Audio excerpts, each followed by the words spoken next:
What is going on, everybody? Bob29 back in the lounge yet again. Today, the round table is back. It is volume number 9, so make sure to kick back, relax, and grab a whole lot of snacks because there's a lot for us to talk about today. Per the usual, I'm going to go through and introduce everybody that's on the table so you can get accustomed to their name and voice. Because there's going to be a bunch that we are discussing here today on the table. So, obviously, I am your host, Bob29. I'm sure the majority of you know that by now. With me on the table today, first and foremost, representing the riffraff himself, it is Mr. B-Rock Gaming. How's it going, B-Rock? What's happening to Bob? B-Rock Gaming here. Rusty Graves, second favorite faction behind Battletoads, representing not a full-time job. Job Squad's in the house. I like how that's how we're quantifying it. Rusty Graves' second favorite faction. Next up, part man, part myth, part legend, part foot in the ceiling and floor at the same exact time. It is the one and only Mr. Evolution X. What's going on, Evo? They really need to work on the height of this penthouse floor. I'm here looking at this, doing some dishes right now, actually, and going to talk about how Sophie screwed us all. Doing some dishes from the bathtub. Shout out to Evo. Looking forward to listening how Scropely screwed us. Scrooply scoped us. Next up, making her second debut. She was there for the second part of Volume 8, and she is here for all of Volume 9 today. One very lovely Mrs. Kitsu Shell. What's going on, Shell? Hi guys, I'm Kitsu Shell. I'm from just below the penthouse in TNM. Just below the penthouse. Yes, that's right. We're all trying to speak in terms that B-Rock will be familiar to, so I apologize for those of you listening at home, but bear with us here.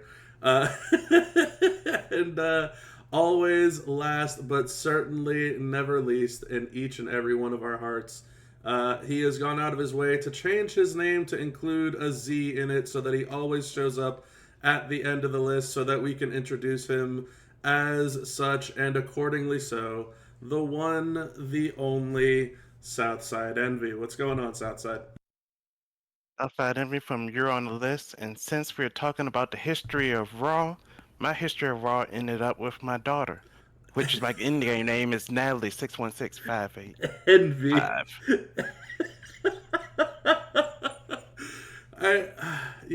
Sometimes I feel like I need to cut part of just the whole podcast, and almost every time that I think about all the stuff that I need to cut out, it like 90% of it includes you, bro. I know. Thank you for knowing and still just sticking up to it. Appreciate that. Oh man. Well, all right, so we got a bunch to talk about. We're not going to talk about the remainder of Flash Feuds from 2 weeks ago. We did the podcast in the middle of Flash Feuds. There's no real need to talk about week 3, Flash Feud 3 and 4 and the prize wall and all that stuff. There's already too much other stuff to be talking about this past 2 weeks. And I'm just looking at this list. There's a bunch, so we're going to hop right on into it, and we're going to talk about, as Envy has so eloquently pointed out, the history of RAW Weeklong event. So King Gunther made his way into the game. He is a 5,000 shard recruit. There was a new moment for the beer bath moment. There was multiple showdowns. There was daily content and contests for spending loot coins. There was a blitz that a lot of people took up a bunch of characters to 6-star silver for, which I would like to get into and see if people thought it was worth it or not. And there was a bunch of popcorn for that popcorn prize wall. A very similar feel to the 12 J's of Christmas contest and the Turtles 2.0 daily content contest. there was also a couple of revamps also that took place, but we'll talk more about the revamps on their own bullet point because that week was just so full of content in its own right. They also managed to add partway through the contest for beating the bosses with all of the characters that were released on the month, which were JD, Lyra, Jey Uso, Nia Jax, and Gunther himself. This week long just had so much stuff that you had to get done for it. I really don't even know where to start on this week long because there was just too much. There's too much content to touch base on just one thing. So I'm going to let the field take it away here and kind of give their thoughts first before I just kind of chime in with my own outlook. Because this for me was this was like a daily spend commitment, so I could try to walk away with Gunther, and that turned into a weird experience on the weekend. And for those of you that watch my content on YouTube, which you probably do if you're listening to this playback of this podcast, you'll also know that I did a daily video for this type of stuff. So just a bunch of stuff that is going on for the history of RAW Weeklong. But whoever wants to, I guess, take it away, by all means, feel free and give me your thoughts on any part of the contest. Will suffice because there was just so much content going on.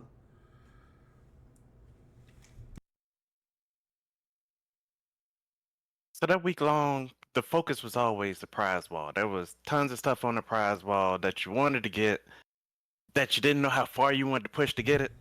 Your faction had to help out. Everything was there, and then it put you in a tough spot when you didn't really spend a lot, and you were just like, do I want to get this moment? Do I want to get this yeet plate? Do I want to get these shards? Usually shards weren't really that much, but the thing that got me was the debate between the moment and the yeet plate. Really wanted the yeet plate, wanted to take up my Kevin Nash 6-star gold and do the Manscaped yeet plate combo and have him yeeting all over the place. And then I found out I don't even have a strap for Nash. So we went out and got that moment and haven't looked back since. So you ended up getting a strap? No, I got the moment. Okay, you got the moment. Okay. So you ended up getting the, what is it, the beer bath moment? Yeah. Yeah. That moment is huge. I guess, like, to go into a little bit of detail for those that are listening and not following along, I guess, with the screen here. For those of you that are also watching on YouTube, I will be, I guess, playing the game a little bit in the background and prepping for Feud.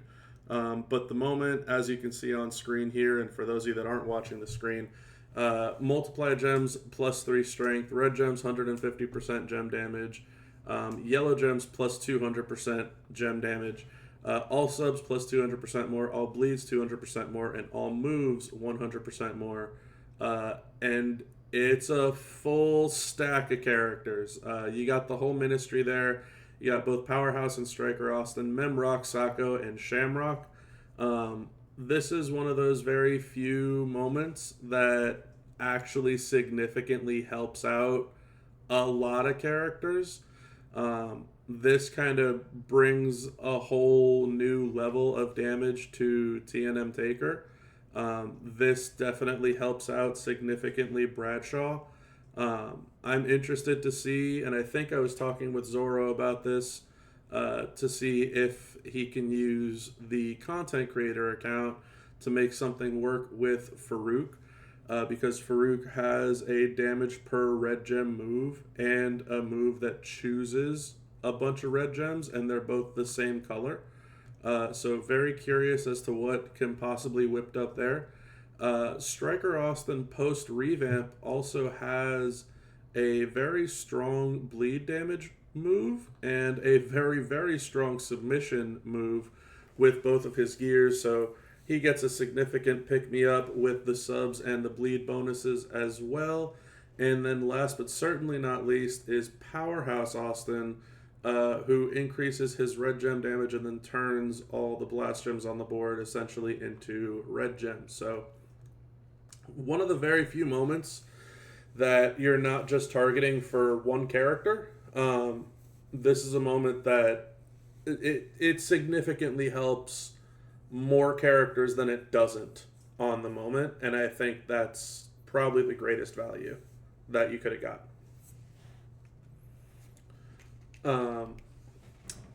Anything else on the week-long envy other than just the prize wall? The week while I'm watching your video, there was some nice things that I figured out where if you see a good deal, you can load up on that deal and only restrict yourself to doing 40 a day. And if you do that, you can get what you want and kind of move along in the contest as long as the contest continues going as long as you expect it to go. And I think that's a good idea, but I couldn't get down. They got me on the end of the year. They got me heavy. I don't want to pay anymore. I thought I was done, but then they threw out Uncle Hardy shards at the weekend and they broke me, so I got them. They got you for the Uncle Howdy shards. They got me for the Uncle Hardy shards. Yeah, I mean that's gonna get you for sure. But yeah, I mean, there was a bunch of content here, man. There was daily tours that you had to get done, daily talent up that you had to get done. If you wanted to do the daily spend thing, like you're talking about, what I did, and I'm sure those of you that are watching on YouTube at home definitely know what I did. I went out of my way and I got the same deal. I think it was 3 times as the total that I did get it. And I spent one of those deals on Tuesday, one of those deals on Wednesday, one of those deals on Thursday. So I kind of just front loaded my spending for the next 3 days, essentially. Just because you buy a deal doesn't mean that you need to spend it at that moment. And that worked out to kind of space out a lot of the content for that duration of time.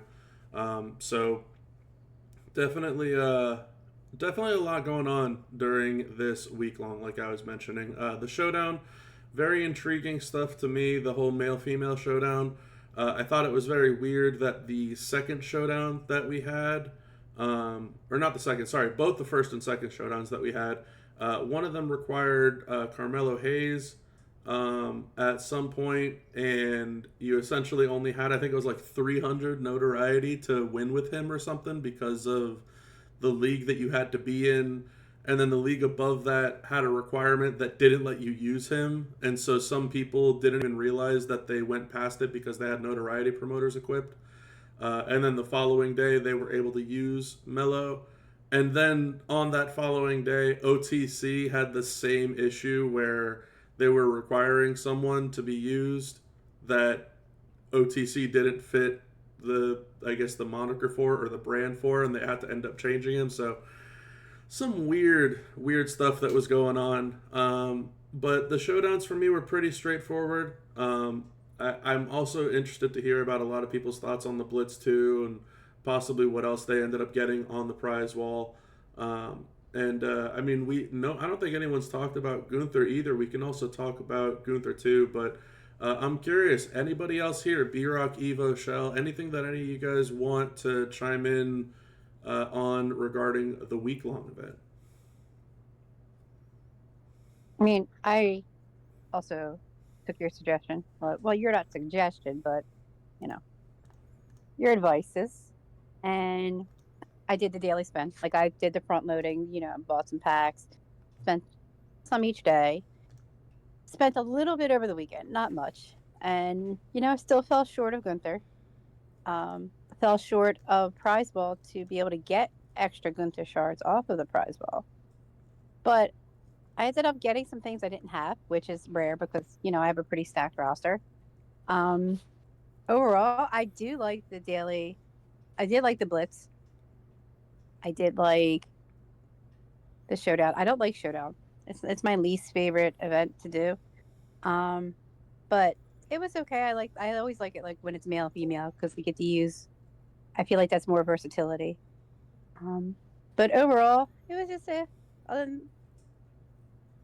think everything else, like Emmy was saying, I pretty much feel. So Fair enough. I mean, yeah, the showdown for me was pretty straightforward. I definitely will bug everyone to go a little bit more in detail in regards to the blitz thing.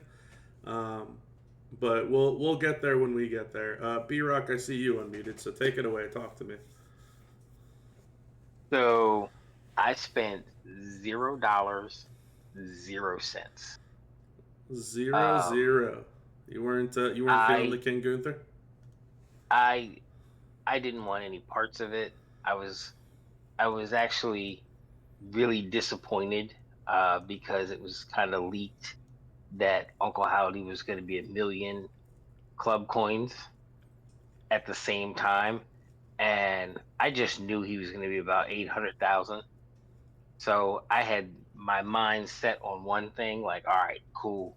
I'm gonna, this is gonna help. And then I saw that, and I was just like, you're not getting a dime, because I was so annoyed. I was so annoyed. I was like, and you know what? Part of me was like, nah, you know what? They've been doing so well with stuff for so long.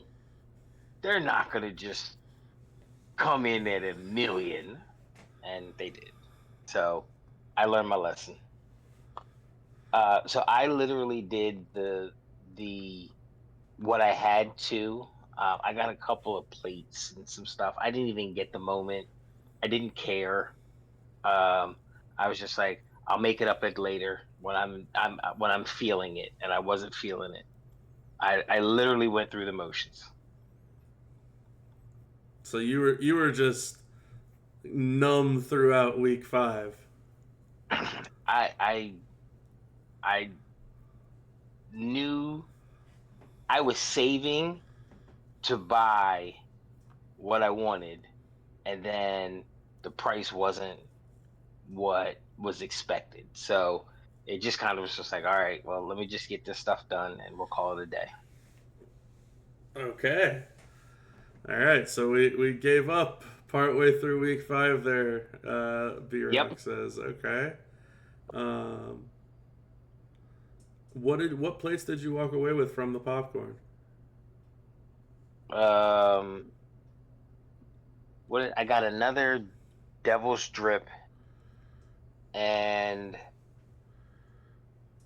what else did I get? I got the Devil's Drip, and I got something else. Did you get the moment? The beer bath moment? No, I didn't get the moment. Shame, B-Rock. Shame on you. Hold on. Or am I confusing? Wait a minute. No, I didn't know. I didn't even do that. I got underneath. I didn't have enough for the moment or the Devil's Drip. I got the Devil's Drip on something else. Okay. So hold on. What was in the popcorn? The popcorn had a bunch of stuff on it. The popcorn had No, the moment. The popcorn had shards for all the characters. I was at like 28,000, I think, because like it was like 35,000 for the moment. Yeah, that sounds about right. Yeah, because I was just under it, and I was like, all right, and like I said, didn't spend a dime, so I was just like, whatever.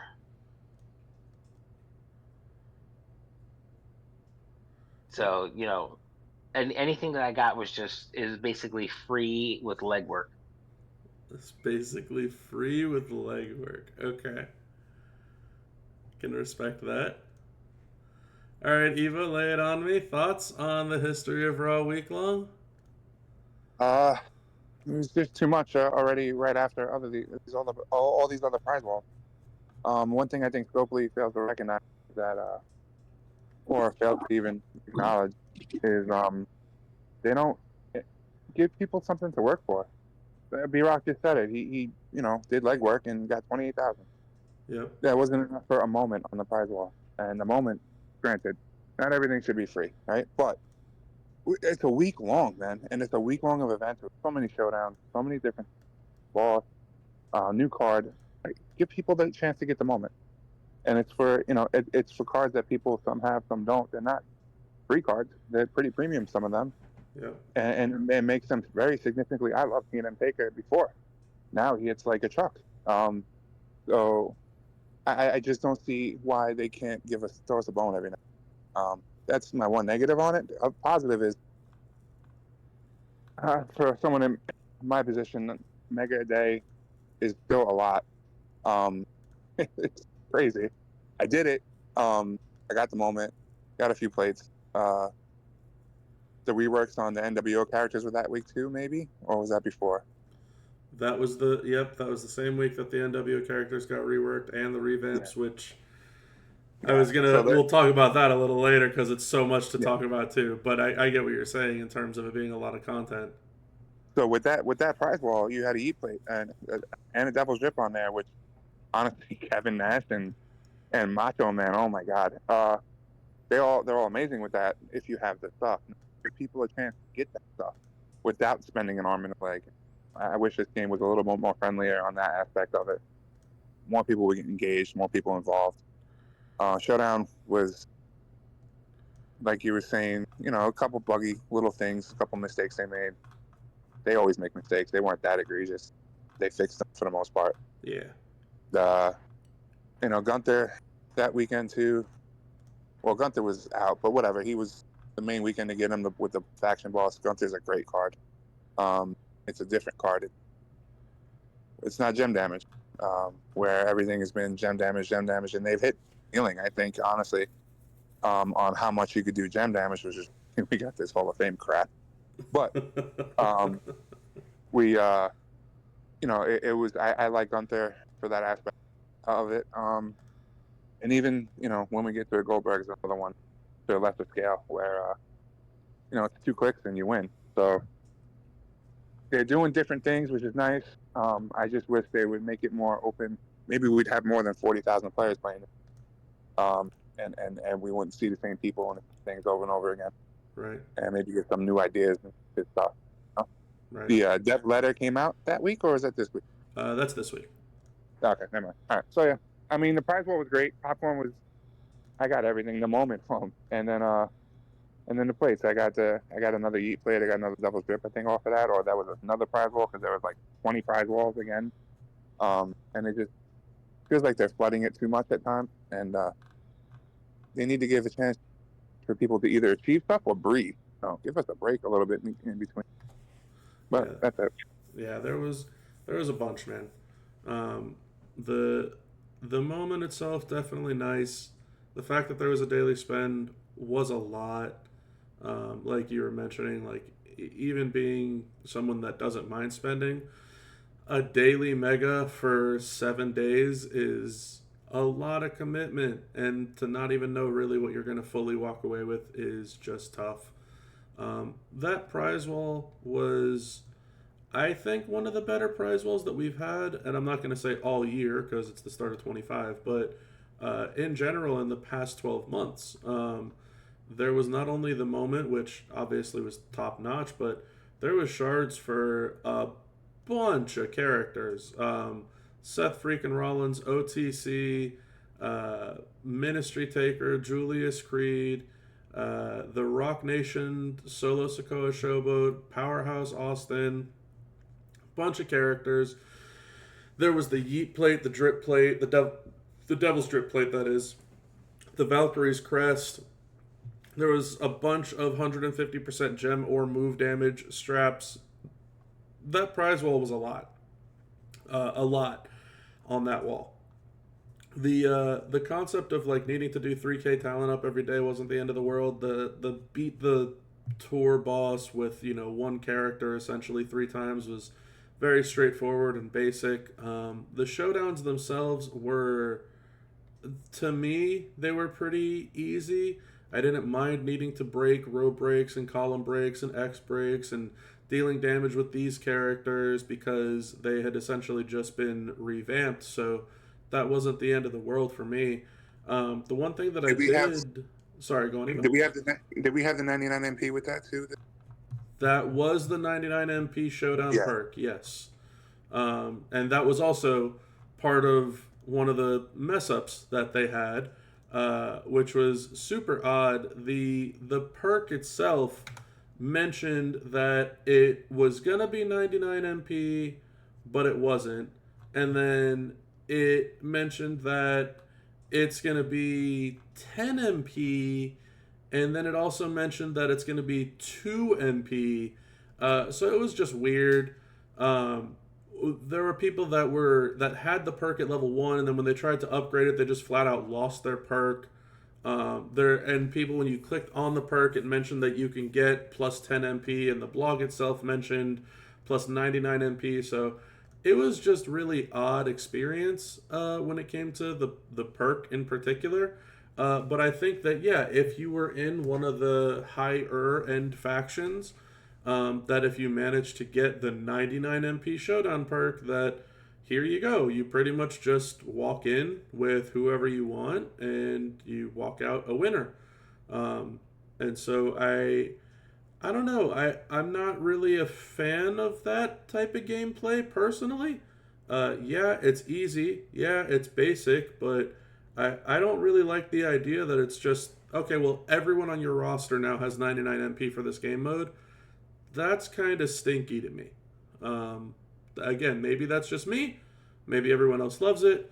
I just don't really like the idea that everyone's 99 MP, because now it's like you're building characters for a showdown game mode because you're expecting everyone to have a 99 MP perk, and then what's going to happen when the 99 MP perk doesn't exist for showdown? You're going to be upset that you took up XYZ character for showdown because you expected them to have 99 MP, and that XYZ character is someone that's a year and a half old, right? Like, I don't like that.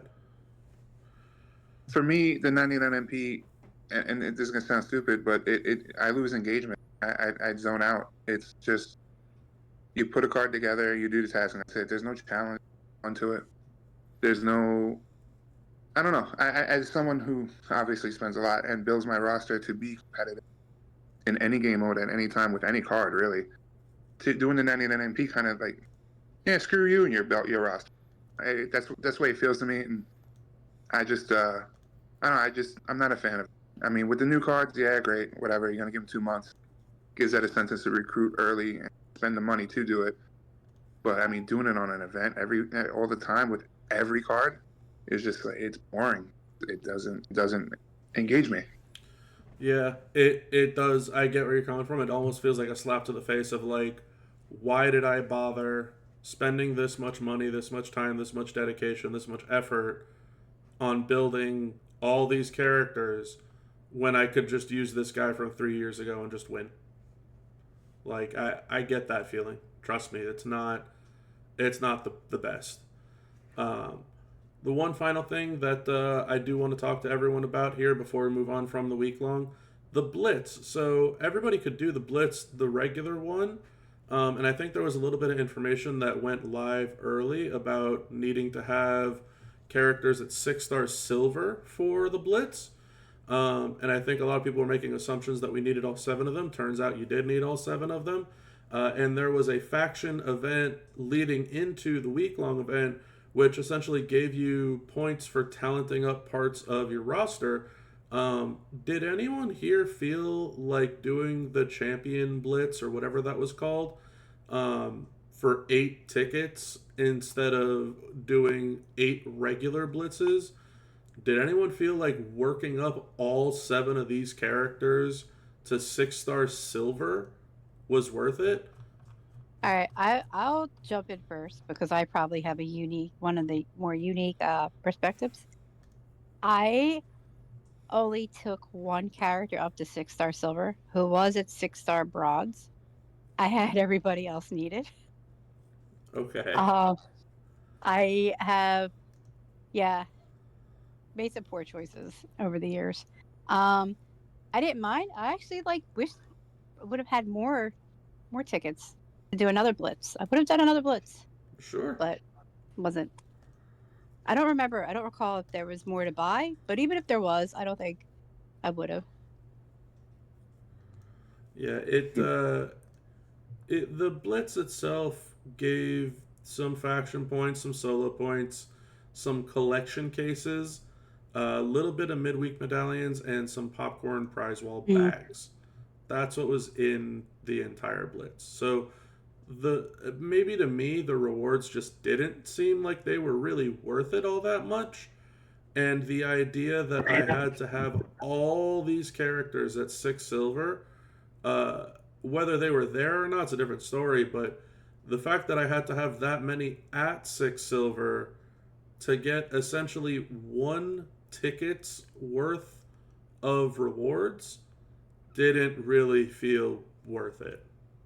I mean, yeah, as someone, I think I'm pretty much similar to Shall. It was 1 card that I think I had to button and take up the 6-star silver, and they were all silver through fuses or pulls or just all the amounts of talent up we've done through the years. So it wasn't. If I wasn't in that situation, I probably wouldn't have. The rewards were, the requirement is 6-star silver. I think people, maybe Scopely has lost the grip on reality a little bit. That's a lot of tokens, a lot of coins. And that's, for cards that you're probably not going to use again, other than that blitz. And then the rewards were not worth the drain. Again, it feels like there's another event where they're trying to drain resources, keep people, okay, I'm going to sound like Envy, but thirsty for more. So it's just, they do this a lot lately, with, especially like now, like, okay, Shelton Benjamin, powerhouse Shelton Benjamin. All right, pretty cool, nice trainer. Star Gold now. I mean, I'd have to be out of options to start taking up to hit 35K talent with a card that's absolute dog. So I just don't. It's tough. It's getting a little tough, and I think it's just too easy for them to put that requirement out there without realizing it's on the riffraff. Yeah. I saw you mention Riffraff and B-Rock unmuted, so talk to me, B-Rock. Well, I'm just going to say that being the first member of the Ultra Penthouse looking down on the T&M schmucks that you all are, Hey. I didn't have to take anybody to 6-star silver because I had them all already there. That's horrible. I only because of fuses and things like that.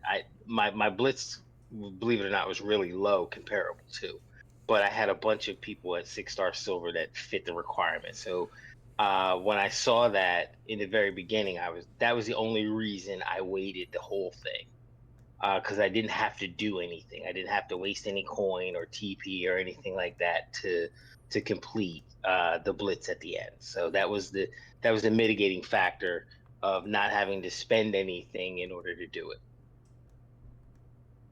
Can I pose a scenario where, being that they were 6-star silver and all that, and we needed 8 tickets, I think it was, so all 4 days of doing the CSS. I think honestly, if they had doubled the reward you can get, I think maybe even then, the rewards weren't great, but if they had doubled it and make it worthwhile, make it worth all that resources in a sense. But for what they did and gave an extra ticket for the most part, this wasn't up to snuff. No, I definitely did not feel like it was rewarding enough. And yeah, I myself had to take up, I took up Balor, I took up Strowman, I think I had Ezekiel at 6 gold because I pulled him from the loot when the 6-star gold very first came out. Roman and Seth were fine. Miz was fine. Cena, I think I had a 6 silver fuse up for veteran Cena. So yeah, I had to take up Balor and Strowman, which I'm just never going to use those guys. Balor's a trainer and caps out at 6 silver, so that's kind of it for me. And Strowman, while he's good for some folks, is not going to be my go-to powerhouse ever. Like, ever. So, yeah, I mean, that was kind of it for me there. I just thought it was an interesting one that, out of so much content on the week, and the way that the event was kind of structured with the information that we got given ahead of time, which was not a tremendous amount, but was enough for us to look into this and be like, maybe it is worth taking these characters up, and maybe it is worth leveling these guys up so that we can get this blitz done, and then realizing, oh, dang, blitz wasn't worth it. But yeah, I mean, look, that's pretty much it in regards to the week-long contest. I will say, for those of you that know, I've made a prize wall video and always try to for the breakdown and stuff. So I'm sure if you watch any of that, you're aware of what I got off the prize wall.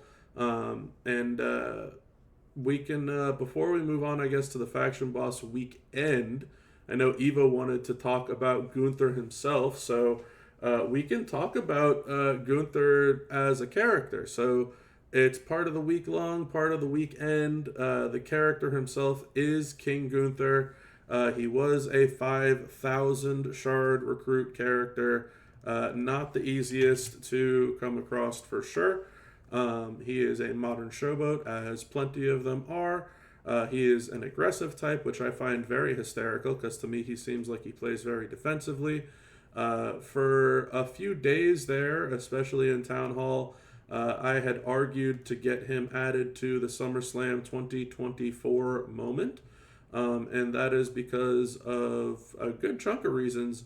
The whole premise behind SummerSlam 2024 was King of the Ring and Queen of the Ring, quote-unquote, cashing in. And so Bailey got beat by Nia, and Priest got beat by Gunther to essentially see the move of two of the company's biggest titles. The other big name titles that were on the line on that was Solo versus Cody for Cody's championship, and Braun versus Sammy for Sammy's championship when Braun also won. So the way that the moment lines up, and again, for those of you that are actually watching on YouTube, you'll realize that Bailey is directly across from Nia, Braun is directly across from Sammy, Cody's directly across from Solo, and Priest was just all by his lonesome. And I know when this moment came out, Gunther was not in the game, which we've seen a couple of times, that when a character's not in the game, they get added to the moment later. That includes the anniversary moment with Legend Tech Becky. That includes the Turtles moment with Shredder and with Cody Jones. I figured, why would that not be the case here for SummerSlam 24? And proceeded to ask about it, and thankfully Gunther got added to the moment. So I know it probably doesn't feel like it does a whole lot for him, but it does give him some armor. It does give him some purple gem damage because he breaks the whole board. And it also gives him some column break gem damage, which he has a move that's damage per column break. So it does help Gunther himself. Gunther's also got a pretty oddball trainer for +2 green MP and plus 50% yellow gems. But I'm curious what everybody's thoughts on Gunther as a character is. Obviously, if you feel free to want to talk about the release and the chase of 5,000 shards over, a whole week-long and weekend duration, that's all part of it too. But I'm curious what everybody's thoughts on Gunther are as a modern showboat in the game. I can't wait to run the Blame 2 Bob moveset. Yeah, I'm looking forward to that one, Big Show. Anybody's thoughts on Gunther? I'm trying to let people go first, but I guess I'll go first. First of all, I want to put on the record, me and Bob are in this fact. So we talk a lot about cards. Yep. The card was released. I was excited. I saw armor. I saw the protection. I saw something just different. He had the multis too, which is kind of weird, and the heat plate kind of throw it in there. You can make some really disgusting monster with him. And Bob just tells me, I just don't see it. Made fun of me for liking him. So, Okay. fast forward 4 days later, and he's on the podcast with Mr. Rusty Graves in the Champions podcast, which was awesome. That was pretty cool of them to invite you, and that was a pretty fun time watching that one. Yeah. Where he proceeded to gust over Gunther. Oh so, my god. and to the extent where he even ignored T&M Taker and our namesake. And he's a monster with this new moment. So I just want that on. Gunther's awesome. He's a modern showboat. We have plenty of those. I know that. We have showboats that are better. Faster with Rex Regan. Goldberg is actually Rex Regan-ish. Preview, segue, whatever, hint, hint. But he fits something that doesn't, the game usually misses on. Goldberg usually misses on protection, and then armor guy. When you look at him, as Bob mentioned, going into the moment, 50% armor, his protect gems are massive. We have these coaches that are great for him that we just never use because you can't use protect gems with Feud and Boost and all these different trainers and coaches. It kind of just washes them out. I know I've been in Zoro's ear a few times about how we want Armor 2 to come out, which would really break the game. But we don't have that yet. So to me, it's exciting to me to have something different, something you could use in a different way. I can go out there with Gunther with a lot of the stuff that I have with 100 armor strap, with the Yeet plate, and go out with the Yeet Devil's Drip combo. Go out, hit people for 80 million damage, and have 42 million of protect gems on the board to kick out on top of that. Is that too much? Probably, but I'm pretty sure in feud, ain't no one kicking out, even with those boosts and those moments, ladders and steps or whatever. So I'm curious to see in feud this weekend. I'm gonna try it out and see if it does work like I think it will. But yeah, I like the card. The trainer, whatever. It's a niche one. It'll fit it'll be great when it fits. It won't really fit everyone. But I mean, you could say that about these Hall of Fame coaches that we're going to talk about too. They'll fit more because it's less direct on the gem damage, but kind of the same. Yeah, I like them a lot. I can dig it. B-Rock, talk to me. King Gunther, I know you quote unquote gave up on the week, but what's your thoughts on the King General? So, I know this is this may, especially after what we just heard, I didn't care. I could give two because I was just like, for me, and I'm kind of showboat heavy, so I'm only going to speak for me. So, I have Rex, I have the Tusos, I have, Billy Rieger. Like I have decent showboats, and that's great, and it's fine. When I saw it, I said, okay, if I get lucky, great. Like as I stated before, I spent $0.00. So he was not somebody I was chasing, like I was chasing Jey Uso.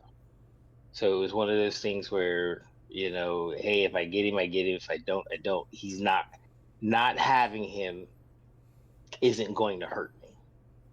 Okay. That's all you got on him. You don't give a damn about him. You know what? When I see him in feud, it'll be one turn over anyway, so it doesn't. He's not somebody that I had any connection with in wanting. So based upon that, it was just I was not impressed enough to want to creak open a wallet and grab the card. Goodness, I hope that you come across my lineup in feud. my Gunther will be ready to say hello. Envy, talk to me. Thoughts on the King General himself, King Gunther? Yeah, when I saw King Gunther, I thought the defensive ability of him was going to be amazing, especially with those protect gems. And then when they broke out the prize wall and had that 100% gem defense strap, I just prayed nobody was going to get him and nobody was going to see that strap, because that's going to be a problem. And Eva already said he got it. So I don't want to see you guys ever. Ever. Because it's just going to be a problem, because I don't even know if my gem damage is going to hit like it's supposed to hit. I don't know. I'm going to have to move damage guys out. It's going to have to get crazy, because there's no way. There's no way you're putting this guy down turn one if you're just trying to go with the heat of trying to hit somebody hard with gems. It's not going to work. Yeah, I think after getting added to this moment for 50% armor, I think having 100% armor strap on him, I think having full armor medals on him, that without trainers and coaches, it's about 220 or 230% armor. It is significant amounts of defense on this guy, which is why it's so shocking to me that he's an aggressive showboat and not a defensive showboat. But yeah, I'm definitely looking forward to using the King General himself come feud time for sure. He's also 99 MP. So looking forward to it. Sorry, Evo, go on. No, I was going to say 8 years when we're still trying to assign common sense. I mean, have we learned yet? There is no common sense here. But yeah, I mean, 99 MP with, I'm up to like 300% armor. Oof. That means there's going to be some multi-down going on. B-Rock, come see me. Oh, here's the beauty of this, and this is the reason why, I bring something to the podcast. I'll never see you. You folks live in Beverly Hills. I'm not up there. Yeah, I'm in the lower valley. Yeah, where I will never ever see you. You guys match with the top 10. I am not in the top 10 faction. Not true. I'm just saying, for the most part. For the most part, if you look at your feud opponents, let's talk about it. Most of your feud opponents are Woken, Haven, maybe some 1%, maybe some 5SP, Toxic Vipers. Mafia. Yeah. You rarely fall outside of the top 10. Yeah, but see, if you tell us the neighborhood... See, Evo's on the same page that I am. If you tell us the neighborhood that you're in, we'll just come and visit. Yeah. You I can run come 185 and visit. all the time, baby. I'm not even... I avoid the top 10. So I'll tell you right now, like, if I looked at my feud right now, I'm running 293. 293? Jeez, who's talking about Beverly Hills over here? Yeah. But now I work at night on feud night, so I have to maximize, and I have to load up completely in order to get as many points as possible. So I run 8, only because the length of time that I have. But what I'm saying is, I rarely get people above 25 in their factions. I rarely get above the top 25 faction. We are around 35 normally, so our range is 25 to 45. Yeah. We rarely see 8 people outside of that. And it's just the way, I guess, Scopely has it in whatever tiers that they have set in the background. Occasionally, I'll get, a top 10 depending upon who I'm running with. But outside of that, we're not even in the same stratosphere. Yeah, I mean, the matchmaking does hit. For me, I won't ever hit a Gunther who has the 100% gem strap and all the bells and whistles that you all already have. I'll never see you. That's half the reason that I can talk as much crap about TNM, because I will literally never see you. You see, I feel like this is going to age just as well as that Rocker Sean take that you had 2 weeks ago on the podcast, where you're never gonna get him, and here we are 2 weeks later. I don't even know how I got him. That's exactly my point. But yeah. So Shell, talk to me. I haven't let you chime in. Thoughts on King Gunther? I am one of those people who don't look into characters if I don't have them. So I haven't even looked at anything for Gunther because I did do the weekly spend and I ended up 140 shards short of Gunther. So I'll get You're him right there. Yeah, so I'll get him at some point, more than likely. But I have no opinions on Gunther because I haven't even looked at him. Sorry. No, it's totally fine. I mean, you'll get there soon. That's for sure. Yeah, but like again, I'm one of those people that I don't like. If I don't have a card, I don't really care about it. I should though, especially with like certain changes that are happening with reversals. But even then, I have the attention of a goldfish. That's not going to help me. Yeah, I guess I'm a weirdo when it comes to that. Even if I don't have the character, I like to know what it is that they can do, because even if I don't have it, it doesn't mean that the people I'm going up against won't have it. And I know that that's not everybody's way of thinking, and that's completely understandable and respectable. I personally try to strategize as much as possible for this game, for pretty much any game. And I think knowing what your opponent is capable of doing is a great value and asset to your own kind of gameplay and knowledge, and being able to prepare properly and accordingly to that. And that's just a me thing, right? So obviously does not have to be an everybody thing.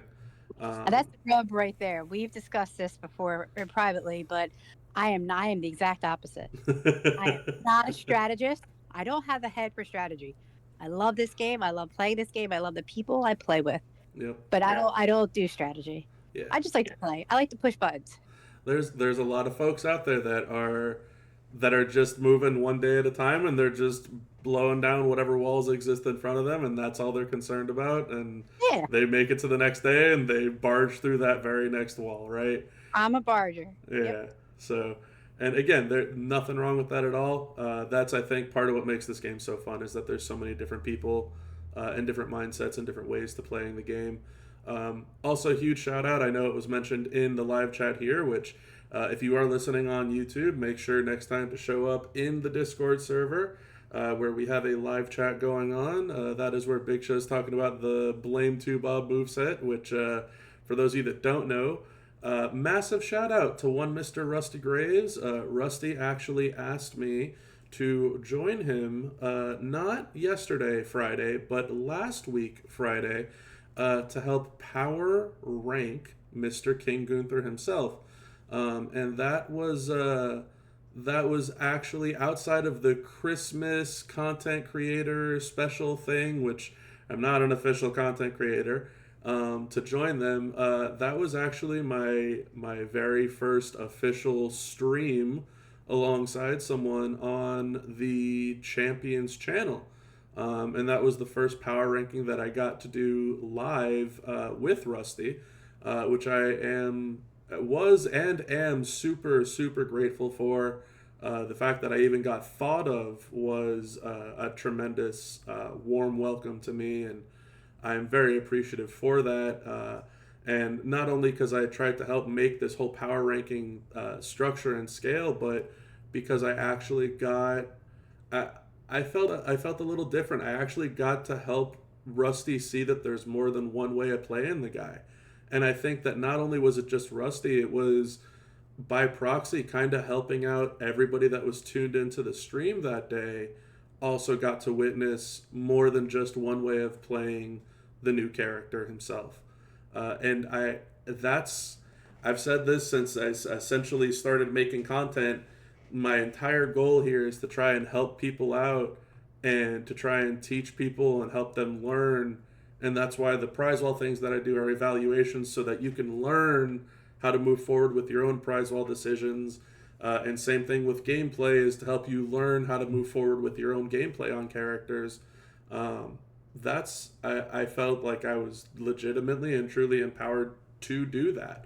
on that stream. So massive thank you to Rusty Graves for actually asking if I could be included, and a huge thank you to him for actually getting me onto the stream where I got to power rank Gunther, and it was a lot of fun. I just got to correct you on one thing. You said you're not a content creator. It's not a content creator yet. Okay. You got to speak positive things into the world and they come about. Speak it into existence. And also, I'm very disappointed in both of you on that. You had the Yi plate on. You didn't show the crazy build. Yeah, so the thing is, I don't want to show the crazy Omega damage builds. I don't feel like that's what the Champions chat focuses on. I think that they know that Zoro does the crazy Omega super damage builds, and Champs chat kind of focuses on the efficiency of what you need to do to get it done. And so Yeah, but this one was actually viable. It was actually just a 1 MP move you just threw in there. yeah. But yeah, no, it was really cool, and I really shout out to Rusty and oh my God, the name's escaping me. Lee. Lee, yeah. You can just Rusty call and him Lee the other for, guy. for you out there. Rusty and the other guy. Hey, Bob, I just unmuted to say it was a lot of fun, and I hope it was the first of many that we get to do together in the future. That would be awesome. I truly am grateful and feel privileged that I get to be able to be on a platform like that, helping both you and the community at large to be able to continually do so. I really, truly appreciate it. I just want to jump in real quick on this love fest, because as the leader of Rusty Graves' second favorite faction, not a full-time job, I just want to say that it's not that you're a content creator or not a content creator, Bob. You're not an official one. You've been creating content for a long time, buddy. Yeah, I've been doing this this whole podcast thing for many years, and I'm glad that this is the return of it and the rebirth of it as I am making this long time push to becoming official.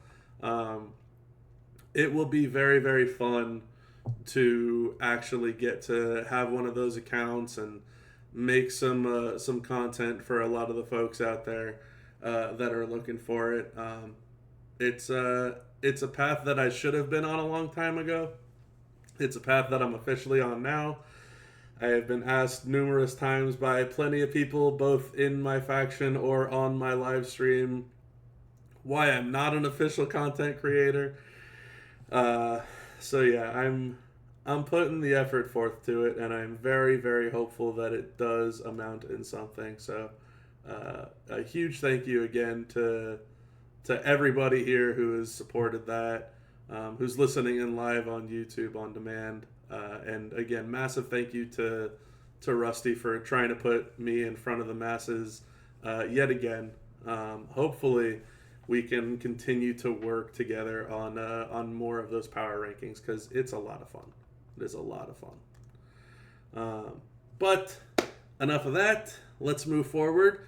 We are going to continue the history of RAW Weeklong with the history of RAW Weekend, and it is the Faction Boss Weekend. So, more popcorn in the weekend event, the new premium prize wall with Gunther poster itself, as well as those 100% straps that Envy was alluding to earlier. 100% armor, 150% gem damage.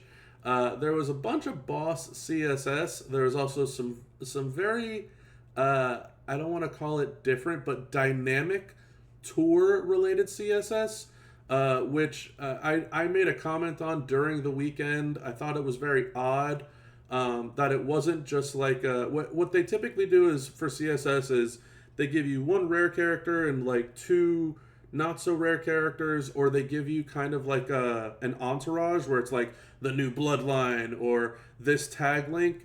That was not the case during Boss Weekend. It was just a bunch of CSS that kind of got picked out of a hat.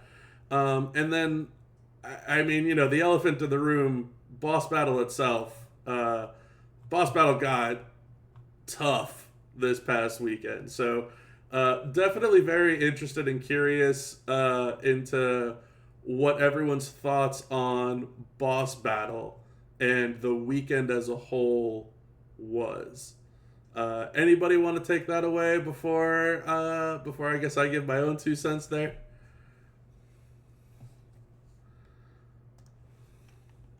Boss battle was not a joy. It was not a joy at all. I mean, I went out there, I got Uncle Howdy. I took him gold. I said, I'm going to do some damage this weekend. I guess I did a little bit, but it took way longer than it needed to. And we needed all the things. We needed everybody to help out. We needed people unfreezing. We needed people breaking the shield. We needed all these things. We needed people to get it done. I think honestly, for me, and it's gonna sound like uber nerd, but that's what I loved about it. Honestly, we did need all the things.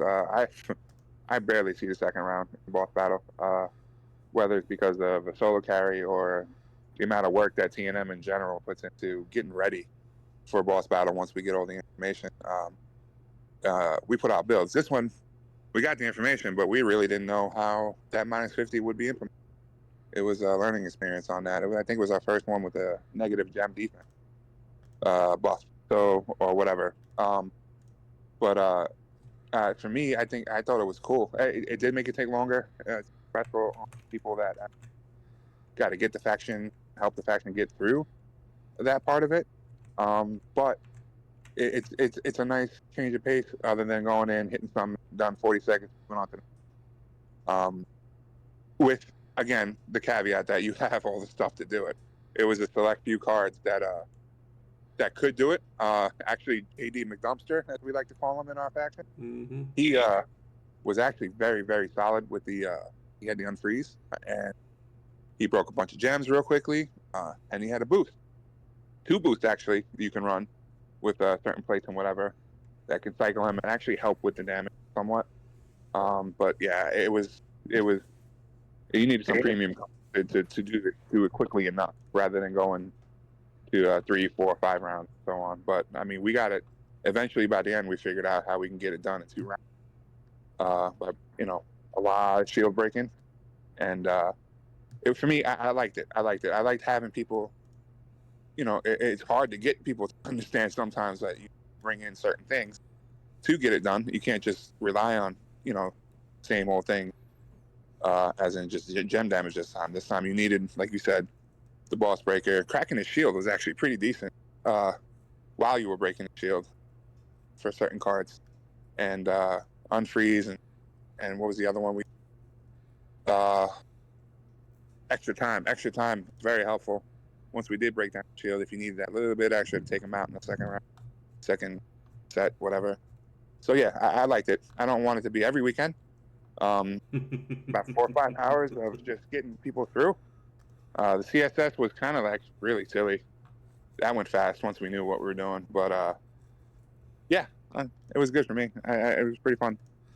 I remember you were not looking forward to it up to maybe 15 minutes before it started. Not the event, but so much the people. The people. Oh my God, dealing with the frustration. That's the hardest part of Boss Battle to me, is dealing. We're responsible, as a faction, for 99 other people. I tend to be in a position to be one of the ones responsible for all that, and it gets frustrating trying to not only figure things out and get it done, but keep people calm and focused and moving in the same direction when they can't get it done because they don't listen or they don't pay attention. They want to do it their own way. That's the frustrating part of it. And this one, I knew that was going to be an issue going into it, but we got through it. It was good. Yeah, it was tough. I have a question. Do you happen to have the final number of how many factions actually maxed this, or actually finished with their skulls? Because I know towards at least like the second day, it was not many that had even gotten all the way through it. I believe the total count was 13, which Okay. was significantly more than what I thought it would be. So I am someone who loves boss battle. It's one of my favorite events. Again, I'm not a strategist, I don't- but I pay attention and I listen. I'm always happy to help out with my faction. I'm always happy to jump in and do what needs to be done. But this boss battle just shows the disparity between the top factions and more casual factions. Like, yeah, we are the, as B Rock likes to call it, we're the penthouse. So we have all the bells and whistles and things to get things done. Mm-hmm. But smaller factions, I can understand 100% why they hate boss battles sometimes, especially ones like this, what are just so hard and they can't even max because they don't have the tools. But I also see Evo's point of view. The top faction is like, oh, this is too easy. They get bored with it and they want that challenge. It's just like, I wish there was a way that there could be a middle ground. I don't know what that middle ground would be, but it would be nice. Yeah, I Bob think actually has a great idea for a middle ground that would be great to be implemented. And he's mentioned it a few times. You know about your extended stretch goals, right, Bob? I mean the issue is that the boss itself is too difficult for the masses. And that is understandable because the game itself is trying to make something challenging. It is trying to make something that is difficult, that you don't just log in and one click a button and you don't just move on like a tour. Like a tour, you can log in, you can use whoever you want, you win, you move on, 60 seconds, you're done. Boss is not set up to be that way. Boss is intended to be a full team. You need boss breakers. You need certain characters to play to the certain advantages of the buffs, the boosts, etc. The problem is a lot of those things are not just attainable. You can't just wake up one day and be like, oh, I want Rex Regum. Boop, he's on my account. That you don't get to just do that. That's not how this game works. And so that's a big issue. Like, same thing with Regal. Oh, I want Regal on my account? There you go, he's there. Oh, I want both of his gears? All right, they're there too. Like, you don't get to just do that. And a lot of those items that you need on your account, or want on your account, I should say, for a lot of those top end boss battles are typically not cheap. They are typically not free. And so that's where the issue comes in of most people need to commit, or they need to have people in their faction that commit, and the players that have those high-end things need to commit, like Evo just mentioned too, of, well, it's up to me and a couple of the others to keep the 90 plus people in line because I'm someone who does have the thing. Whatever the thing is.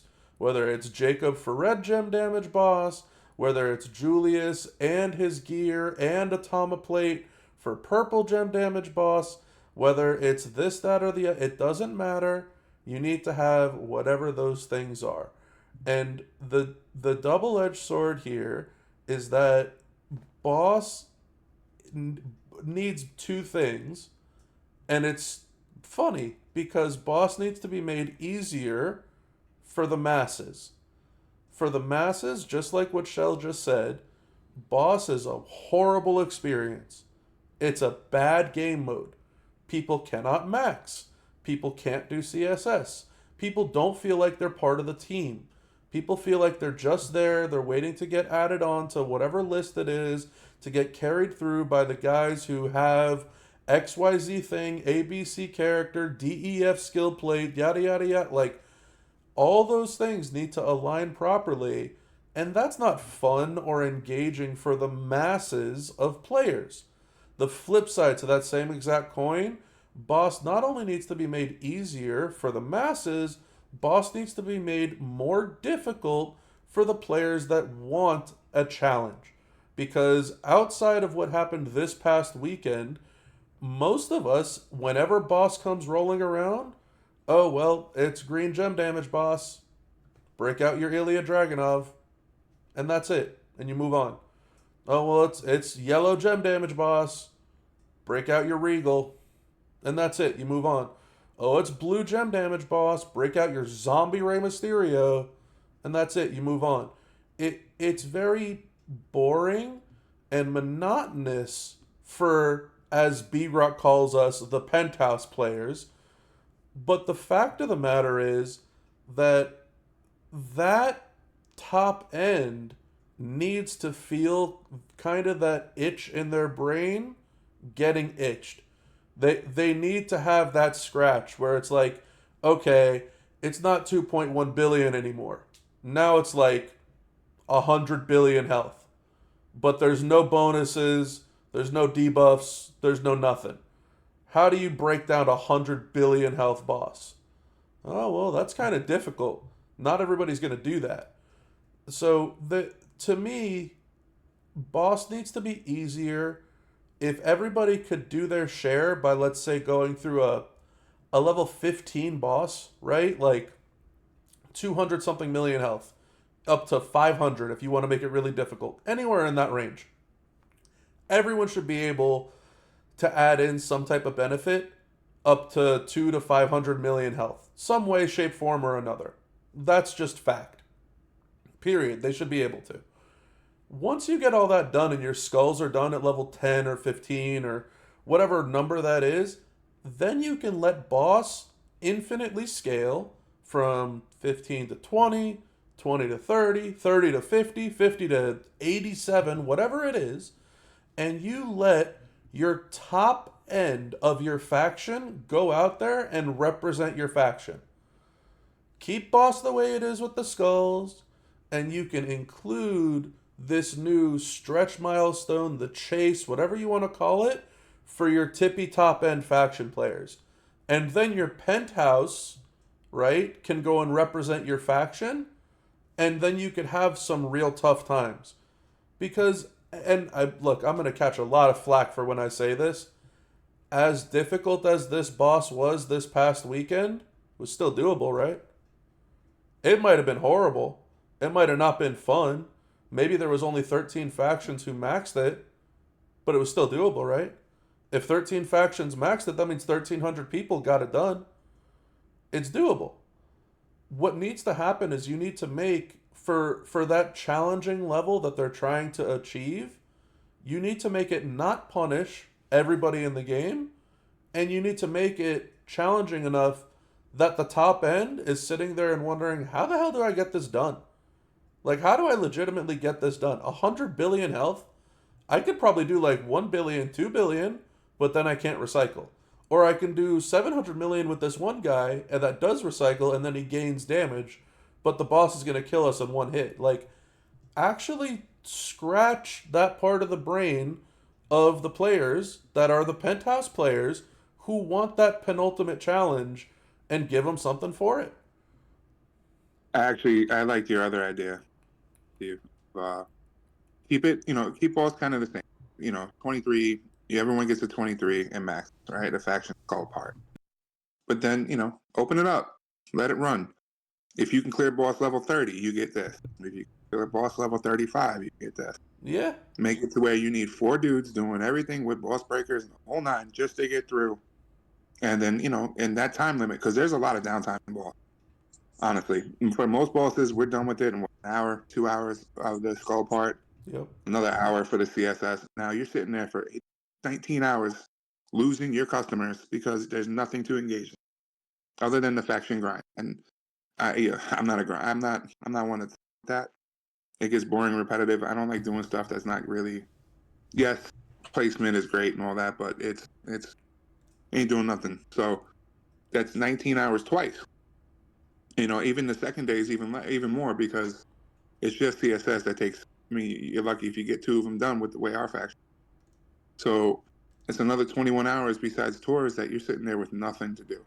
Yeah. So give us something to do. Put it out. Level it up to 90. Make it to where no one can reach it.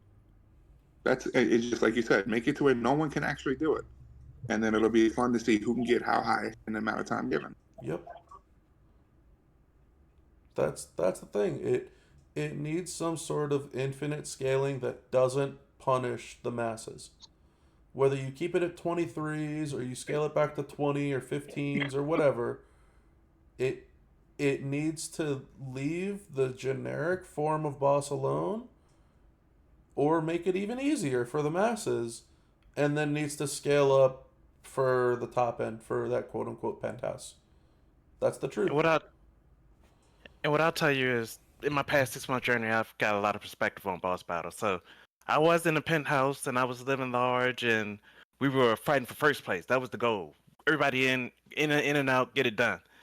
Then I went outside the top 100, and the goal was just not really on the skulls per se, but it was more so getting to that um before bonus milestone, the last milestone before the bonus, just to get all the points for the contest for that weekend. And the bonus didn't matter, and placement didn't matter. It was just about getting to that milestone, do enough bosses to get that done. And now that I'm in the fact I'm in top 20, it's all about maxing the bonus of the faction contest. And we don't even have 100 members to get all the skulls. So it's not even about getting that, I guess it's 40,000 or whatever skulls. It's just about getting to the point of we've maxed the event. It's over. We place where we place, but the 40 doesn't really mean anything. Some people may not show up. Some people might not do their whole thing. It's not that we couldn't. It's that they don't push for that. So how you change boss for the people at the top is way different than every other area, because every other area has a different goal and a different outlook on how they're doing boss. Yeah, and that's the goal, right? That's the key part of this. If boss ever gets changed like this to try and make it more challenging for the penthouse, for the top end, it needs to not impact everybody else. What happened this past weekend was not okay for the masses. I stand by that full heartedly. I get it that 13 factions maxed. That was probably the most hellacious 13 factions maxing a boss battle since the beginning of boss battles actually starting. That was not okay. 13 factions maxing isn't enough. It's not enough for the health of the players, engagement, keeping people involved and wanting to play. This game, just like any other, if you want to relate it to like an RPG, right? And the way you were talking about it, Southside, you're going to start off as a level 1 noob getting smashed around and you're going to work your way up and build up, get stronger, get a better roster, learn the mechanics, learn how to do things different, and work your way up and progressively work your way up to the hierarchy of the teams, all the factions in the game. So I don't mind that it makes sense to me that people have different goals, because not everyone can do this with different rosters. We don't all have the same roster. You give everyone a CC account, then that's different, right? So we're building off of what you have and what time frame you want to commit and all that. And that's part of the life of this game, and it's fine. The problem, I think, becomes is when, you're talking, you should have at least 50 factions be able to match a faction boss. At least in this game. That's 5,000 people. Yeah, 5,000 people, 4 factions that can max. And we only have 40,000 actives, right? 45,000 actives around there, I think is the number. Yeah. That's about 10%, 8%. That's where as a developer, the little I know about it, that's your goal. Is you want to have a certain amount achieved that people are striving to get to. So otherwise you lose people. And that's why we lose people. This is an event where you lose people. Who the hell is going to want to sit there for hours and hours to fail? It just, that's where I think they lost a bit on this faction. Yeah, I think to kind of piggyback on that point, let's just round it to 40,000 players, right? And maybe there's more, maybe there's less. I'm not going to bother going into the details that I don't know. But if we round it to 40,000 players and 13 factions maxed, it's 3% of the game.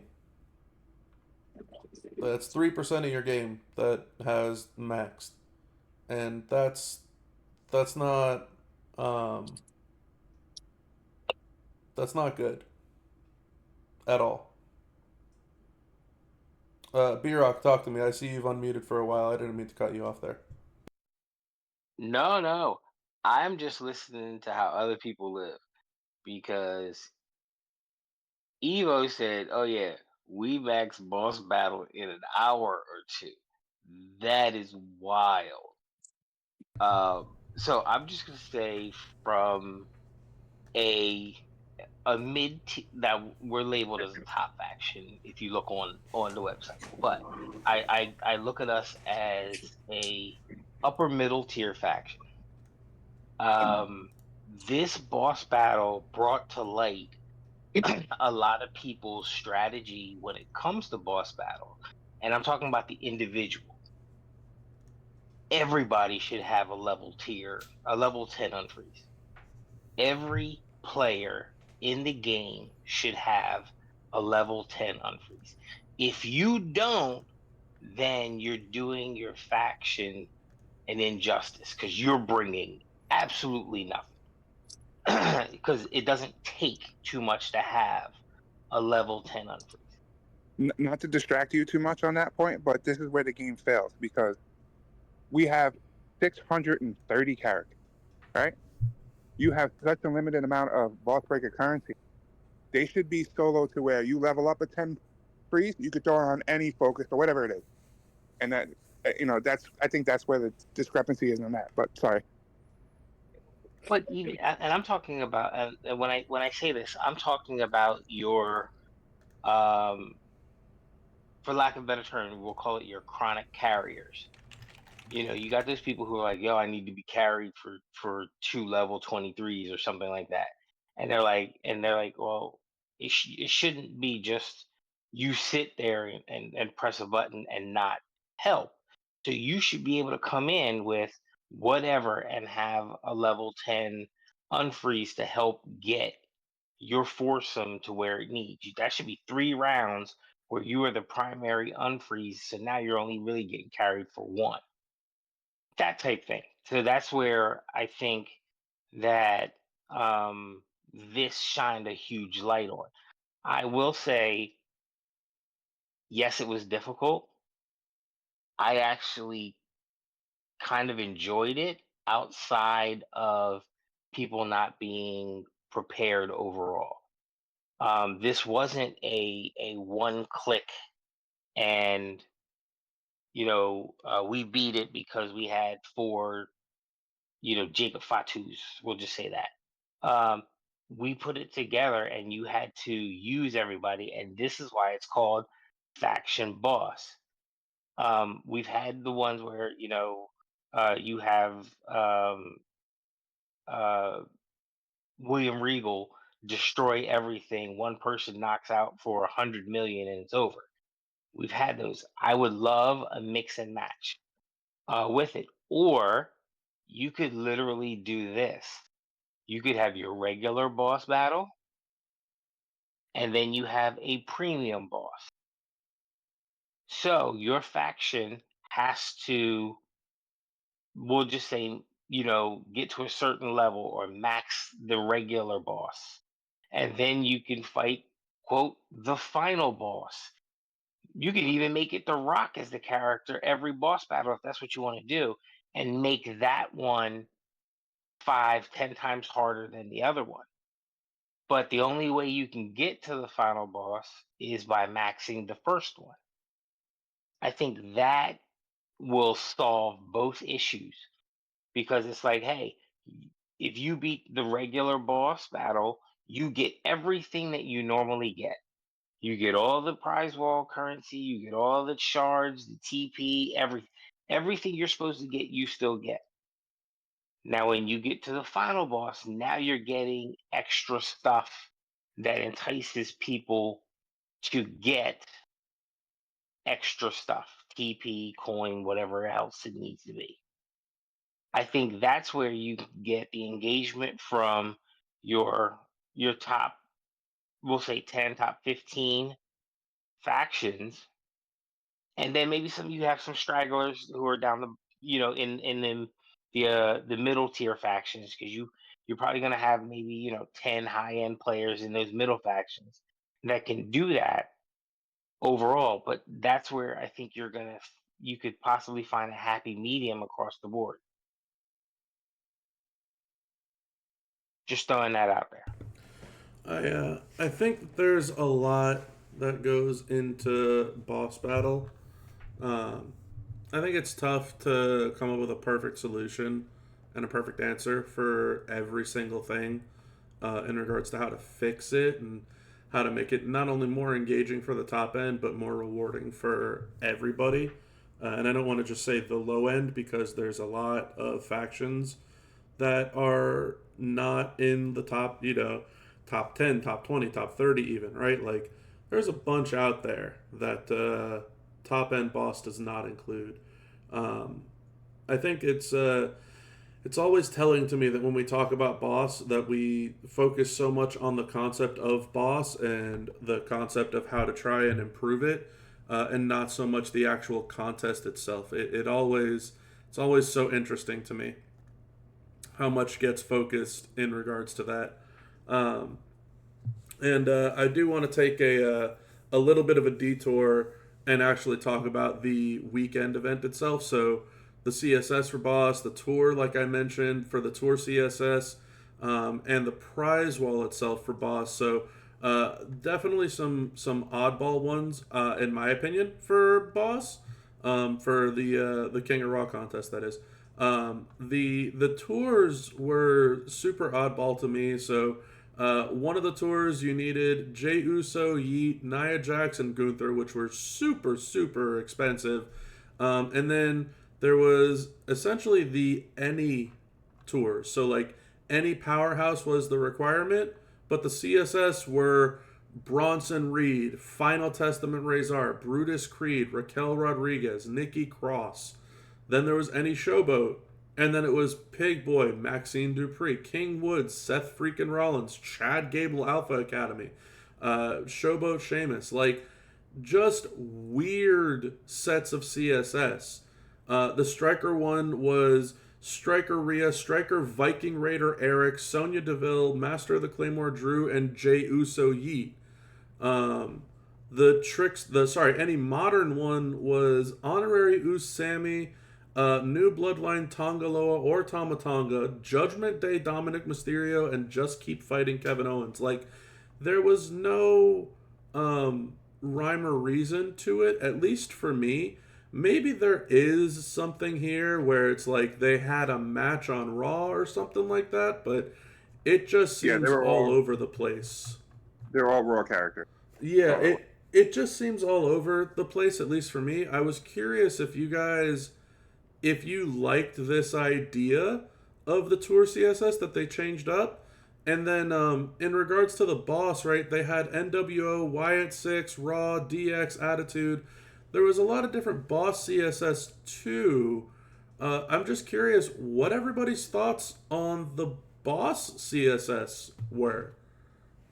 I'm for it because it gives options. And typically it's gonna be this card, and that's it. That's your CSS.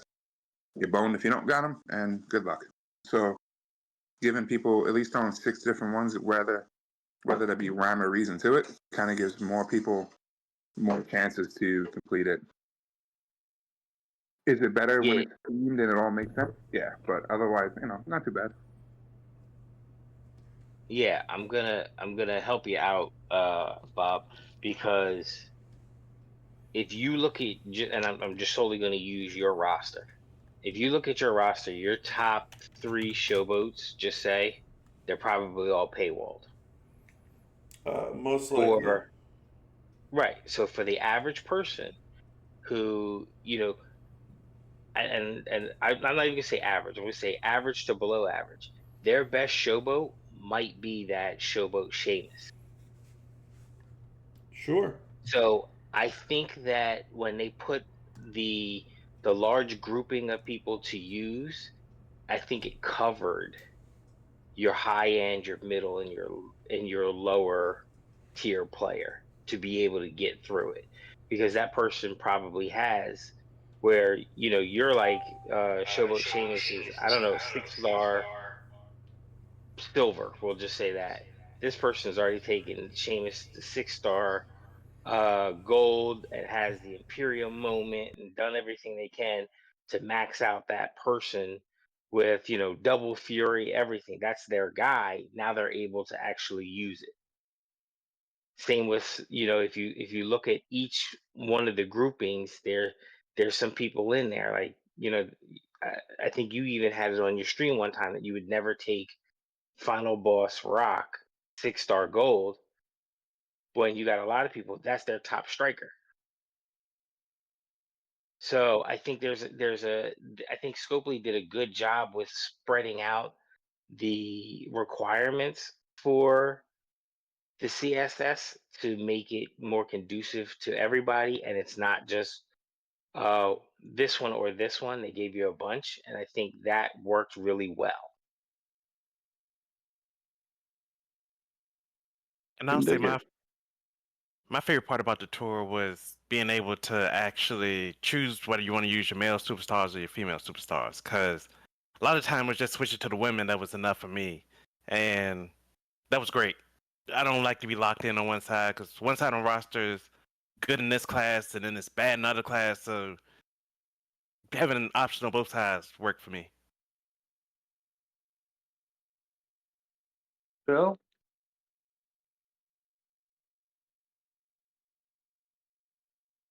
All right, no show. Sorry. No, I'm pretty much I like Bat Boss. It's my favorite event. This one was rough. I did like the wide variety of CSS for what B-Rock said. Like, it was just variety, and any given faction should or could have those ready at their disposal. Yeah, it's just the one thing about being in like a top faction is like those CSS are going in like 15 minutes. So, especially Yeah, like, well, that's more the boss CSS. I'm kind of referring to the tours. oh, sorry, apologies. No, all good. I'm just curious what your thoughts are.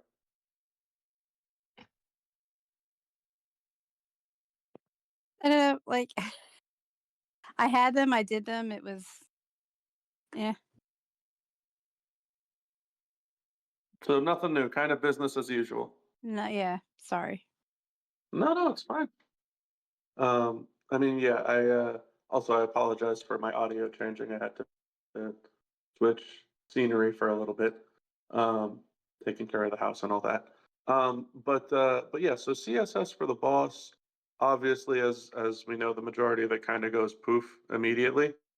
CSS for the tours, I think, was more inclusive this time around compared to what it typically is. Um, and I think that it doesn't impact the top end. They still get to use who they want. And I think kind of what B-Rock said to support that idea of Showboat Sheamus might be someone's best showboat. I think that holds a lot of water and it provides an environment that people can play the game without feeling punished that they didn't get those super top-notch CSS. So I'm always for this type of thing. I'm always for trying to improve the player base experience. And I think that broadening the amount of CSS that can be used in a tour definitely allows for that. I also think what Envy brought up about being able to switch back and forth between male or female CSS is a tremendous win because some players might just have better female superstars than they do male superstars. So definitely a different experience for a lot of players. And I think that providing that experience and allowing for it to be available like that is a huge win. Then I kind of wanted to sidetrack to that a little bit instead of just focusing on how we can improve boss because I know that there's a lot that we always talk about for boss. So I kind of just wanted to sidetrack and focus on, I guess, more of the aspects of the event itself instead of just the boss itself and how to make it better. Um, Like I was mentioning before, I think this boss was tremendously difficult. I don't think that there was any reason for it to be that tremendously difficult. That's just my take on it. Um, that being said, I also think that while it was tremendously difficult, it's a double-edged sword. I think for the masses, myself included, my faction included, everybody included, that the boss should not be that hard for everybody to clear their 23s or whatever their skull max is going to be. I don't care if it's 23, 20, 15, 17. I don't care what it is. But whatever the masses need to hit to max out their skulls, I think needs to be uh, not as difficult as what we had this past weekend. And I think that whatever the stretch that we talked about, like milestones or super boss that we're discussing, should probably be even harder than what we had this past weekend. Because if Evo and I woke up and were like, hey, we finally found out that we have a level 87 boss, and the level 87 boss is what we had this past weekend, we'd be looking at ourselves and getting pretty upset that that was what it was. So it's a fine line that needs to be crossed with this, but I think it can be approached and done properly. Anything else in regards to the history of Raw weekend contest? The prize wall itself, we didn't talk about. I know Envy kind of touched on it with the 100% defense straps for Gunther and Nia, 150% damages. There was the 150% damage straps that are random. There was some skill plates on the wall. Anything that anyone wants to go over prize wall wise, I will say what I ended up getting was a Tiffy plate from the prize wall. So I'm stoked to have my second one there. And I ended up getting 200% defense straps because those are not very common. So I managed to get one for Naya, who I don't have, but hopefully will have at some point, and one for Gunther, as we all have talked about a little earlier. So, Yeah, anyone on the prize wall? I went in the prize wall with 1 gold, and I got my gender time plate, and I am over the moon. I'm glad you got your gender time plate, Envy.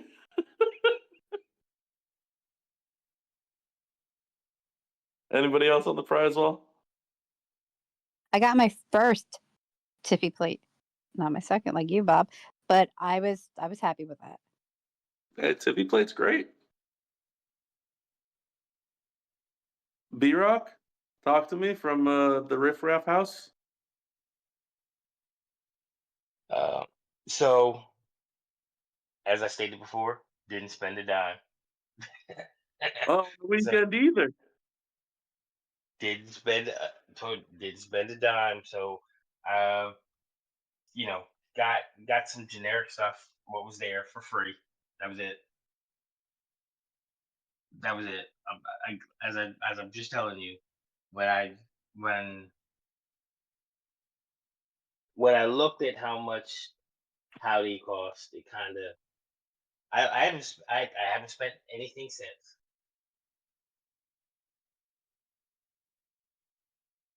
Yeah, Yeah, I'm but gonna. Howdy's cost only came out at the beginning of this month, though. But it was kind of leaked on Facebook, one of the chats. Oh, okay. Yeah, I don't check Facebook, so that's fair, I guess. So when it was leaked, I was like, all right, whatever. And I kind of just I folded up the wallet and I put it away. Got it. Evo, talk to me. I'm gonna be honest. I really was it the popcorn prize wall? No, The week? this was the weekend prize wall that needed 2,500 for Gunther. Yeah, I don't know. Oh, I got 150 straps. That Yeah, was your 150 strap bonanza. yeah, I got like 4 or 5 of them. Got a few good ones. I was There's gonna gonna be ask, some. what did you get anything out of there that you're using or no? I got one for Nash. I got one for God, I got another whole. I got another. Got one for Gunther that I'm not gonna use actually because I'm gonna use the Oh, armor on him. So another modern showboat. I was gonna say Uh, modern showboat. yeah, there's gonna be options for that one. I think Vader's gonna nightmares happen. Yeah, I mean, it was just straps and other than that, prize wall, I have all the cards. It sounds stupid, but I'm missing NWO perfect of cards that I can attain. Scopely keeps on preventing me from getting. So, Right. other than that, when the prize wall was loaded with shards of cards, like big numbers of shards of good cards too. So for everyone, I guess it was good, but for me, nothing remarkable. Nothing other than I went for straps, really. All right. I mean, sounds like an interesting weekend for everybody with the difficulty of boss. Um, the prize wall itself seems like it was a hit for some and an for some others. But very intriguing stuff. And to me, it's very reminiscent of what a typical week 5 in a 5-week MLC feels like. It just kind of feels like, let's get this over with and move on to the next month. To But be before honest, we move on, go yeah, on, to Eno. be honest on that real quick, I was just burnt out.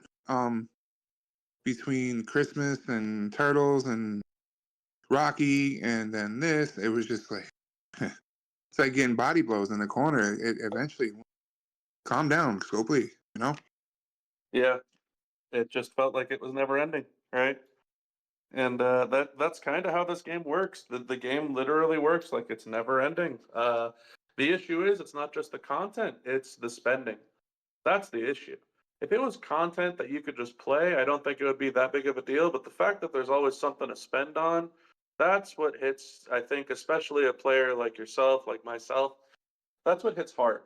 And for players that don't spend, B-Rock included, who keeps talking about how he's zipped up the wallet that week, I think it hits him too. It's in a different aspect, but it's like, man, I have nothing to do right now. I think that's the double-edged sword. It's draining on the people that do, and it's damaging mentally on the people that don't. Where it's like I there's another week that's gone by that I'm just not making any progress. And the guilt associated with it is kind of another thing that people don't talk about. I'm gonna say about it's you kind of feel guilty a little bit because there's no achievement to it. So I spent a lot of money. Like when they changed feud setting and they made it like everyone said impossible to hit that 300,000. And I remember I was the first one to hit it. I felt accomplished. I felt that's something I remember. This I just can't wait to forget. I got the cards and all that, but it feels like it's got to stop somewhere. And Yeah. but we'll see. I know that's how it felt with the whole Nia Jax thing for a lot of the people who got her. It was just like, yeah, I got her. Cool, let's move on and pretend she never existed. And it's just tough. It is just tough. Um, but I will say before we move on to the next MLC, we did kind of touch on it a little bit earlier in the podcast. There's been some revamps that went down. Some revamps for a couple of moments, and some revamps for almost a handful of characters. I will be scrolling on them just in just a moment when I get back to my desk, so that all of you that are watching on YouTube can actually see visually the moment changes and the character changes. But some sizable changes actually for some old characters, especially with some new skill plate additions. The DX moment got revamped. The NWO moment got revamped. And we have 4 character revamps where it's not just like, oh, hey, we made a 9 MP move 8 MP. I think there was like 4 changes per character, 3 at the bare minimum, something like that. X-Pac got changed, and then all of the outsiders got changed. Kevin Nash, Scott Hall, and NWO Macho got changed. So before we go into any details about the change, which we can do, I guess, in your guys' answer, what's your favorite change out of everything that got adjusted? Is it the moment? Is it the character? Like, what do you enjoy the most out of these changes? So if you don't mind, I'm gonna jump in here real quick. Go for it, I Bureau. so prior to the middle to end of this year, Acro Sean was my best male. You know, and I think he's still a lot of people's, you know, top acro. Because if you think about it, you know, like acro wise, it's Jacob kind of still there's a lot of people still don't have him. It's Muda, a lot of people still don't have him. Probably acro Snoop, a lot of people still don't have him. So like after that, you're looking at your acro Sean, and for him to get the benefit of the change of the moment is huge. It was great to see them giving some love to some older characters, because we've all said, you know, let's not roll out excuse me, let's not roll out a new version, specifically Striker Austin. It was like, oh my god, can't we give it to somebody else? And I think they, you know, they did really good in regards to picking these specific people to work with, because majority of the community has all of those characters.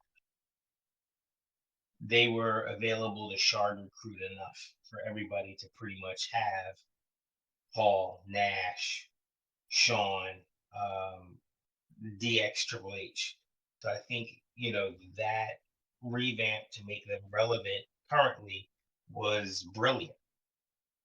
And I think they did. I think, you know, to give them some kudos for that is well deserved. So yeah, I mean, this NWO moment revamp was incredible. I sat there one night, was bored, and then in our chat and was going through some of them. Like, I mean, you can tech Triple H. Everyone got that card now.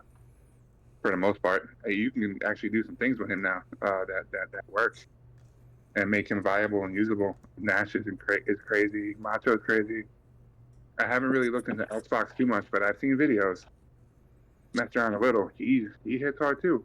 Granted, you need these plates, so it's not like free to hit like super high end, but they'll win.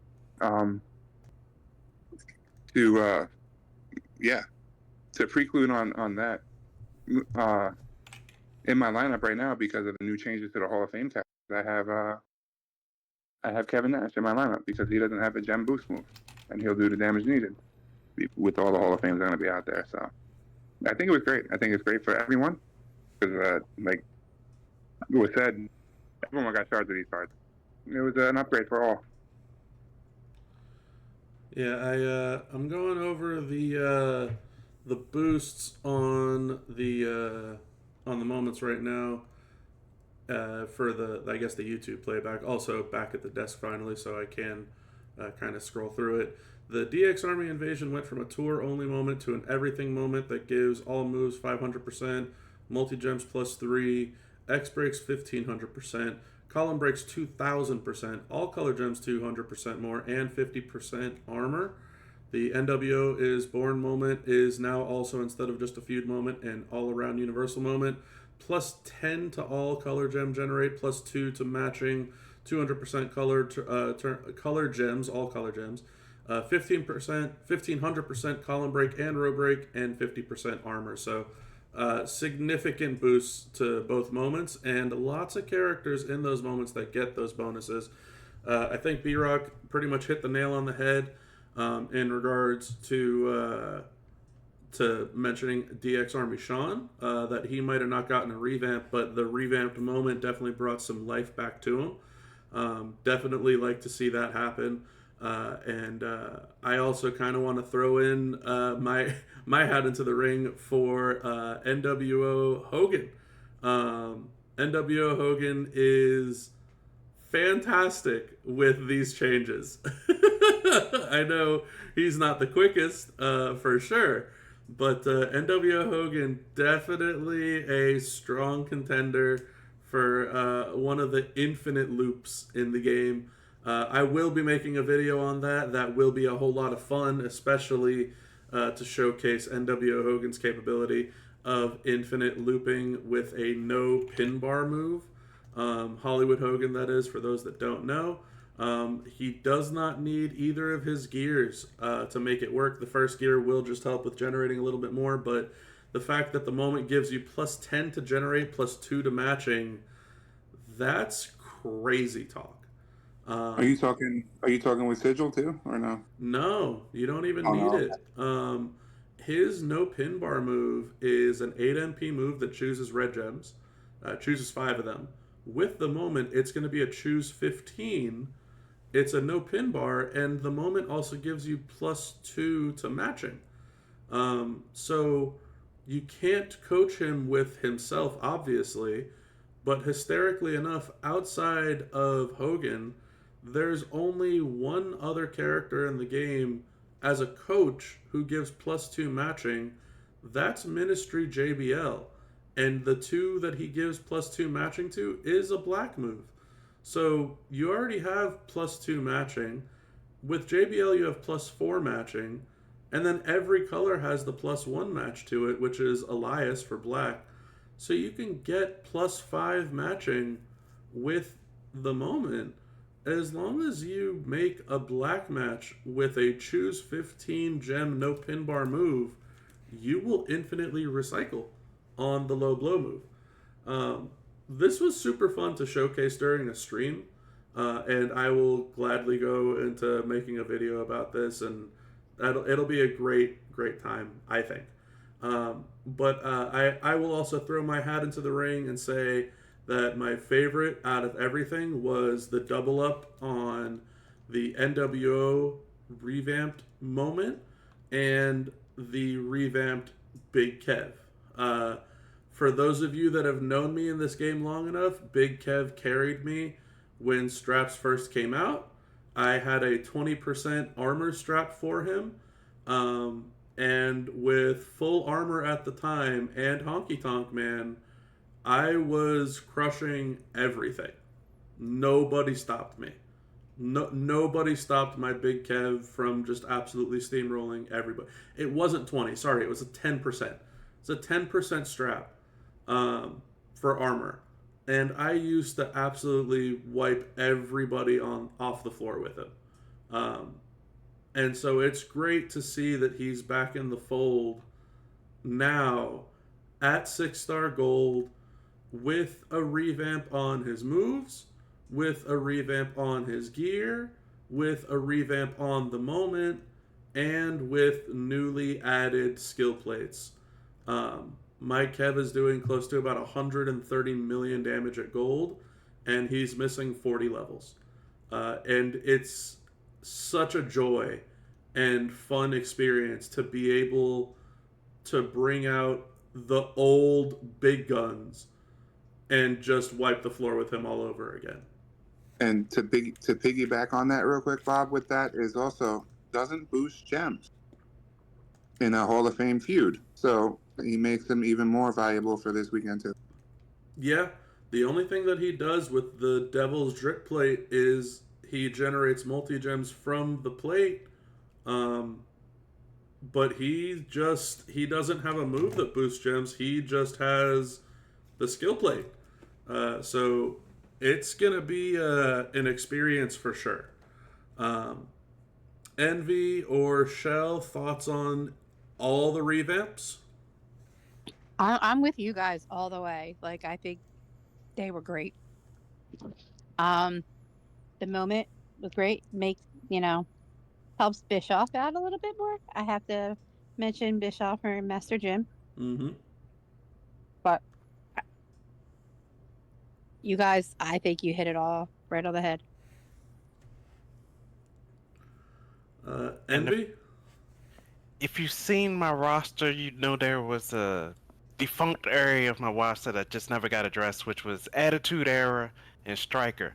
And the game kind of left that time period, and now it's kind of focused on modern and new gen and all that. So I just never had a reason to take them up in the 6-star gold meta. But when they said we're bringing Big Kev back, I was on it. So now Big Kev's my Attitude Era Striker 6-star gold, and when I find a strap for him, and hopefully I get that Yeet plate one day. Oh, it's gonna be problems. Yeah, he's just great, to put it kindly. I'm so thrilled to see him back in the fold as someone that's amongst the top end. And maybe not top end, but I mean not to forget the Austin revamp too. He's an attitude striker that is very very good now, and very accessible to run. Yeah, the Austin revamp, top notch too. The revamps that they've done lately, very quality. So huge shout out to them.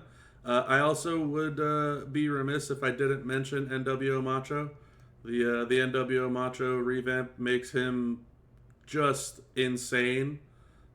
He is not someone that I've worked up on my end yet, but I think there is argument, and valid argument at that, that he could possibly be the best trickster in the game now.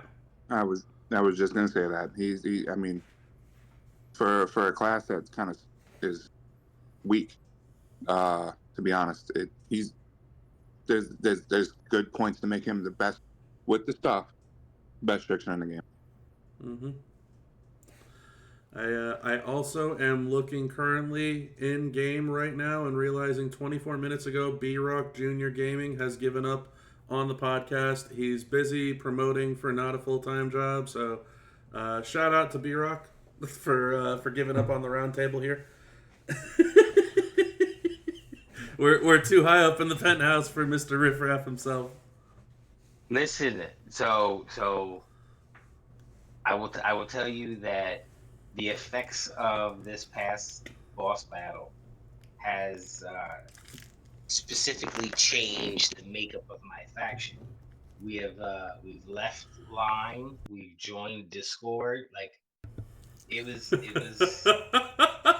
was one of those things where we needed to make some changes, some drastic changes to get people to better communicate. So that's one of the things that we did in order to continue the growth of the faction. The impact has been felt. All right. Well, anything else on any of the revamps here? I am noticing we are approaching that 2-hour milestone again in the podcast recording. So we'll probably go ahead and take a quick break here and then get into the MLC stuff. But before we call it on part one, anything else that anybody wants to bring up? Alrighty. That will conclude then part one of our episode number 9 for now. Make sure to stay tuned to the YouTube channel for part 2 coming up real soon here. And for those of you that are listening in live, just feel free to hang out, and we'll start that recording here in just a moment.